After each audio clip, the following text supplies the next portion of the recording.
ایک دفعہ انگلی کے اشارے سے ابو لہب نے کہا تھا نبی پاک کو آپ کا ہاتھ ٹوٹ جائے، اللہ نے فرمایا تبت یدا ابی لہب و تب، تو کہتا ہے میرے نبی کا ہاتھ ٹوٹ جائے تیرے دونوں ٹوٹ جائیں گے۔ اور سنو ابو لہب کا حال کیا ہو۔ ابو لہب کا معنی ہے ابو لہب شولوں کا باپ، لہب شولوں والا۔ کیا مطلب؟ ابو لہب اتنا حسین و جمیل تھا کہ اس کے جو رخسار تھے شولوں کی طرح چمکا کرتے، اتنا خوبصورت تھا، لال سرخ رنگ تھا، خوبصورت آدمی۔ عرب میں جب غربت تھی تو اس کے گھر میں اس وقت بھی 2 اینٹیں سونے کی تھی، اتنا مالدار آدمی اور سردار تھا سارے مکے کا۔ لیکن نبی پاک کی بے ادبی کی، تمہیں پتہ ہی نہیں کہ رب دنیا میں سب سے زیادہ ناراض ہی اس سے ہے جو اس کے رسول کا بے ادب ہے، سب سے زیادہ ناراض ہی اسی سے۔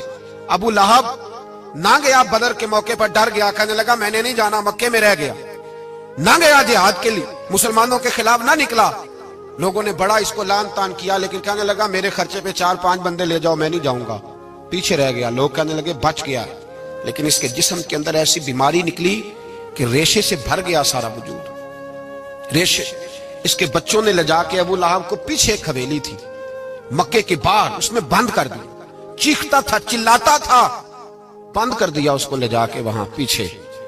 اور جب اس کو بند کر دیا کمرے میں تو چلاتا تھا، چیختا تھا، کوئی مجھے بچاؤ، کوئی پانی پلاؤ۔ دروازہ توڑ کے باہر نکلا تو چوک میں مر گیا ابو لہب، اتنی بدبو آتی تھی کہ کوئی قریب نہیں جاتا تھا۔ چوک میں لاش پڑی تھی، یہ ہے میت کسی بے ادب کی، منہ دکھانے کے قابل نہیں، ان کے دشمن پہ لعنت خدا کی، رحم پانے کے قابل نہیں ہے۔ چوک میں لاش پڑی ہے، تبت یدا ابی لہب و تب، چوک میں پڑی ہوئی ہے، کوئی قریب نہیں جاتا۔ اس کے بیٹوں سے لوگ جا کے کہنے لگے تمہارا باپ تھا، شرم کرو۔ ایک ملازم کو پیسے دیے اس کے بیٹے نے، کہا گڑھا کھودو اور میرے باپ کو رسی کے ساتھ پکڑ کے اس میں پھینک دو۔ ایک گڑھا کھودا مکے کی گلی میں اور رسی کے ساتھ پکڑ کر، رسی کے ساتھ باندھ کر اس کی ٹانگ کو گھسیٹ کر اس گڑھے میں ڈال دیا، اوپر سے مٹی ڈال دی، بدبو کا وہ ڈھیر بند کر دیا۔